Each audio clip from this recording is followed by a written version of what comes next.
Minimum ટાઈમમાં 7 કે 8 દિવસના ટાઈમલાઈનમાં આખો પ્રોજેક્ટ એક્ઝિક્યુટ કર્યો હતો. જે વિઝ્યુલાઇઝ કર્યું તેનાથી ઘણું સારું છે. એક જ શબ્દ કહું તો ટોવર્ડ્સ એક્સલન્સ, જર્ની ટોવર્ડ્સ એક્સલન્સ. રેટિંગ તમે 110 આઉટ ઓફ 100 એવું તમે કહી શકો? મારું નામ તેજસ પટેલ છે. હું બાયોમેટ્રિક્સમાં છેલ્લા 7 વર્ષથી અહીંયા કામ કરું છું. માયસેલ્ફ કમલેશ પટેલ, અને હું અહીંયા બાયોમેટ્રિક હેલ્થકેરમાં એઝ એ એજીએમ કામ કરું છું. બિયાંકો અમારા ઇનિશિયલ પ્રોજેક્ટથી એસોસિએટ છે. આઉટ ઓફ કન્ટ્રી પણ ઘણા બીજા 1-2 પ્રોજેક્ટ છે, ત્યાં કામ કરેલું હતું.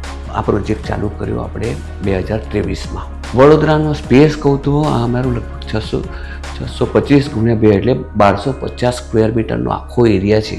એને અમે એક્ઝિક્યુટ કરવા આપ્યો હતો. જ્યારે પ્રોજેક્ટ સ્ટાર્ટ કર્યો, એડમિનનો લેઆઉટ ફ્રીઝ કરવાનો હતો, તો ઘણા બધા લેઆઉટ અમે બનાવ્યા, સિલેક્ટ કર્યા. એની અંદર there are number of HOD cabins, even director cabins, good quality conference area, reception area, એવા ઘણા બધા એરિયા એમને અમે સજેસ્ટ કર્યા હતા.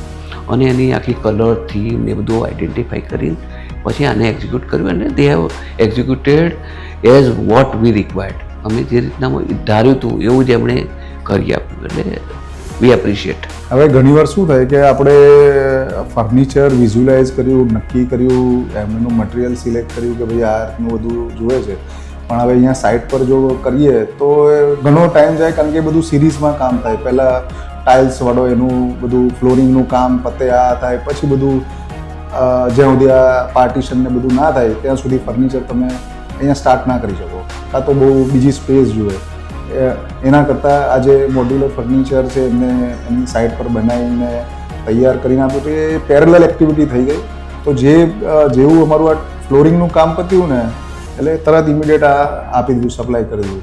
ફર્નિચર બનાવતા પહેલાં અમારા જે કન્સર્ન હતા તમને કહું તો એક તો સ્પેસ મેનેજમેન્ટ, પછી એની જે એક્ઝિક્યુશનની ક્વોલિટી હોય, ફીલ કઈ રીતના આવશે, ડિઝાઇન હશે એ કઈ રીતની હશે, ઓવરઓલ જે એસ્થેટિક્સની વાત કરીએ તો એ કેવું હશે. અમુક થીમ પકડીને પણ આપણે કામ કરી રહ્યા હતા કે કલર કોમ્બિનેશન છે, જે કમ્ફર્ટનેસ આવી જોઈએ, માણસને ટાયર્ડનેસ ફીલ ના થાય. આ બધા ઘણા બધા અમારે સવાલ હતા. ક્યાંય બી કંઈ બી કામ કરીએ તો નાના મોટા ક્યાંક ને ક્યાંક ઇસ્યુ આવે, કોઓર્ડિનેશનના ઇસ્યુ આવે, તો પણ but they have executed very well. એને અન્ડરસ્ટેન્ડ કરે છે, એને સમજે છે અને એને રિઝોલ્વ કરે છે. That is good part. Overall જે એડિશનલ જ્યાં અમને સપોર્ટની જરૂર પડી, ક્યાંક એડિશનલ ધારો કે વાયરસ એન્ટ્રીમાં ક્યાંક ઇસ્યુ આવ્યા હોય, એ બધું એમણે જે એક્ઝિક્યુટ કરી પછી કરી આપ્યું, that is very good. Quality wise છે ને એકદમ બધું ત્યાં આગળ રેડી કરીને આપ્યું, લાયા હતા અહીંયા, બરાબર. અને ખાલી ફિટ કરીને અહીંયા આમ ચાલુ કરવાનું હોય ને એ પોઝિશનમાં એમણે મૂક્યું હતું.